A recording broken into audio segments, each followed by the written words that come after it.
Assalamualaikum warahmatullahi wabarakatuh. Perkenalkan, nama aku Akila Devri Ramadanti.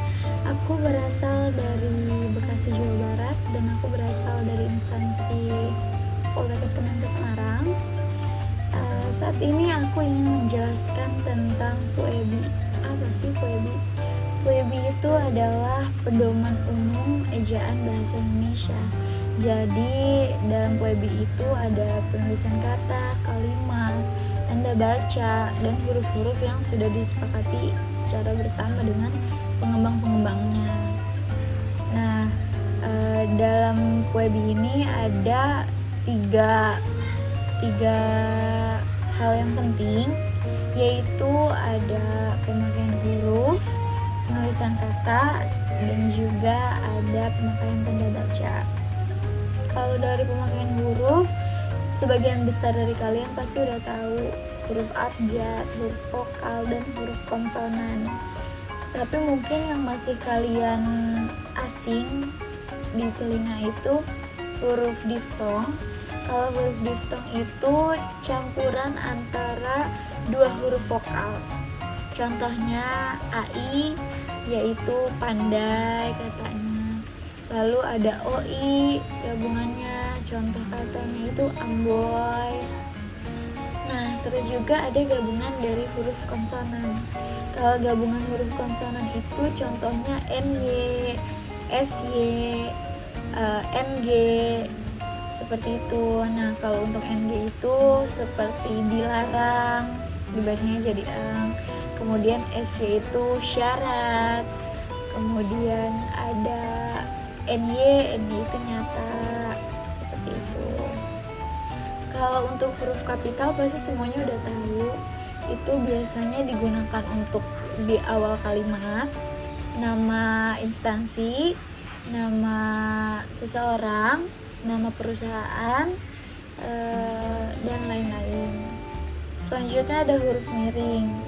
Nah, huruf miring ini digunakan untuk menegaskan sesuatu kata atau sesuatu huruf yang terdapat dalam sebuah kata. Contohnya itu seperti abad. Kemudian ada juga katanya. Dari kata itu contohnya seperti dia tidak diantar tetapi mengantar. Nah, di sini yang dimiringin yaitu dia tidak diantar tetapi mengantar, itu yang dimiringin. Nah, selanjutnya ada huruf tebal. Huruf tebal itu kita gunakan saat kita menuliskan judul di makalah kita, contohnya judul buku, bab, atau subbab. Lalu juga ada penegasan kembali dari kata yang sudah dimiringkan. Contohnya Ramadan, kita mau menegaskan sesuatu huruf yang ada di tengah-tengah, contohnya DH, yaitu memakai huruf tebal. Oh ya, untuk huruf miring itu penggunaannya biasanya penggunaan bahasa daerah dan juga bahasa asing yang selain bahasa Indonesia. Nah, selanjutnya ada kata dasar. Kata dasar itu ditulis sebagai satu kesatuan dari kata-kata dasar biasa menjadi suatu kalimat. Contohnya, buku itu sangat tebal. Saya pergi ke kampus. Kereta itu ramai. Seperti itu. Nah, selanjutnya ada kata berimbuhan. Kata berimbuhan ini tuh sisipan yang terletak di awal saja, atau bisa juga awal dan akhir, serta gabungan awalan dan akhiran dari sebuah kata.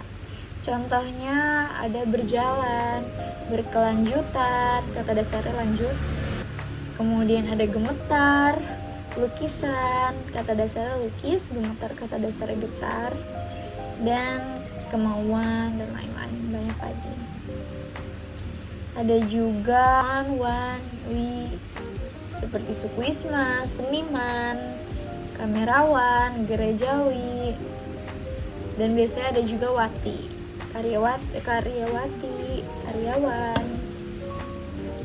Lalu selanjutnya ada bentuk yang terikat ditulis serangkai dengan kata yang mengikutinya.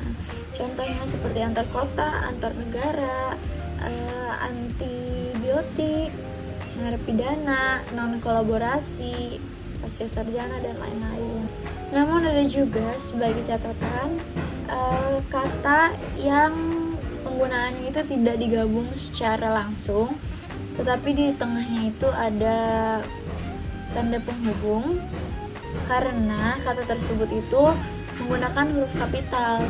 Contohnya non Indonesia. Indonesia ditulisnya non tanda penghubung Indonesia. Pro Barat, kemudian non ASEAN, dan lain-lain. Lalu juga untuk bentuk kata maha ini sebenarnya digabung, terkecuali untuk unsur keagamaan seperti Tuhan yang Maha Esa, Tuhan yang Maha Pengampun, Tuhan yang Maha Pengasih, dan lain-lain. Selanjutnya ada bentuk ulang. Bentuk ulang itu anak-anak, ibu-ibu, kemudian ada ramah tamah, sayur mayur, kuda-kuda, hati-hati. Dan sebagai catatan, kalau kita ingin menulis kata bentuk ulang, istilahnya dari banyak surat kabar yang terhamburkan, itu ditulisnya bukan surat kabar itu terhamburkan, bukan, tetapi surat-surat kabar itu terhamburkan. Kemudian banyak kapal perang yang berdatangan, bukan ditulis kapal perang berdatangan, tetapi kapal-kapal perang berdatangan. Nah, ada juga loh gabungan kata yang sudah padu ditulis serangkai. Contohnya itu seperti apalagi, bagaimana, bela sungkawa, bila mana, dharma bakti, duka cita, kemudian matahari, sukacita, sukarela, padahal, peribahasa, dan lain-lain. Selanjutnya ada pemenggalan kata. Pemenggalan kata itu untuk menentukan berapa pengucapan dalam sebuah kata. Seperti buah, itu berarti ada 2, buah. Lalu kemudian ada main, itu dua pengucapan. Kemudian yang ada huruf diftongnya itu tidak dipenggal. Contohnya seperti pandai, aula, saudara, itu ada 3, saudara. Selanjutnya ada kata depan. Kata depan ini biasanya dari seperti di mana dia sekarang, contohnya. Yang itu disimpan dalam lemari. Jadi ditulisnya itu dipisah dengan kata yang selanjutnya. Tapi terkecuali karena di ini tuh ada dua contoh, yaitu di untuk tempat dan di untuk dipakai biasanya saja.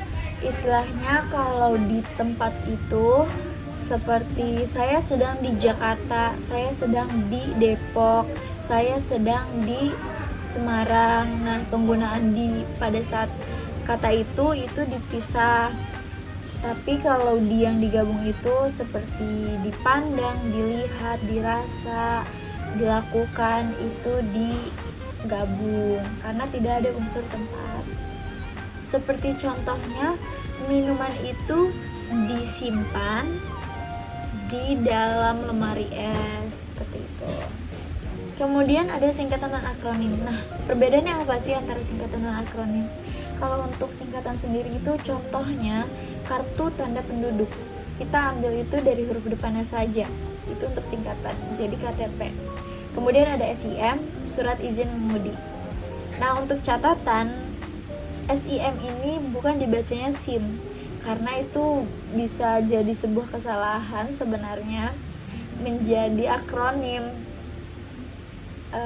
Dan yang sebenarnya itu adalah singkatan SIM. Nah, untuk MAN juga sebenarnya dibacanya bukan MAN tetapi MAN, Madrasah Aliyah Negeri. Karena bisa saja salah paham kalau itu sebuah akronim. tapi karena sudah biasa terpakainya itu jadi susah juga. Selanjutnya kalau akronim, apa itu akronim? Semisalkan Suramadu. Suramadu itu kepanjangan Surabaya Madura. Lalu ada Bulog, Badan Urusan Logistik. Kemudian ada Bappenas, Badan Perencanaan Pembangunan Nasional.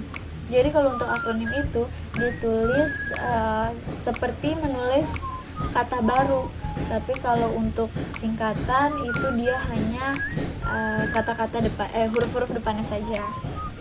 Nah, selanjutnya yang terakhir dari penjelasan aku ada kata sandang dari si dan sang. Nah, untuk si dan sang ini ditulis terpisah dari kata lanjutnya. Seperti contoh, surat itu dikembalikan kepada si pengirim. Toko itu memberikan hadiah kepada si pembeli. Ibu itu menghadiahi sang suami kemeja batik. Sang adik mematuhi nasihat sang kakak. Dan sebagai catatan, kata sang itu ditulis kapital huruf depannya jika merupakan unsur nama Tuhan. Nah, sebagai kesimpulan tadi kita sudah belajar tentang huruf, kemudian kata-kata seperti huruf diftong, huruf kapital, huruf miring, dan lain-lain. Kemudian ada penulisan kata seperti kata ulang, lalu kemudian apa sih perbedaan singkatan dan akronim, kemudian ada juga pemenggalan kata, lalu ada juga kata-kata depannya, bagaimana kita menggunakan di untuk sebuah tempat dan bagaimana kita menggunakan di untuk suatu hal yang biasanya saja. Nah, seperti itu dulu penjelasan dari saya, semoga bermanfaat. Apabila ada salah kata dan salah penjelasan, mohon dimaafkan dan boleh sekali mengkritik serta memberi saran. Terima kasih. Wassalamualaikum warahmatullahi wabarakatuh.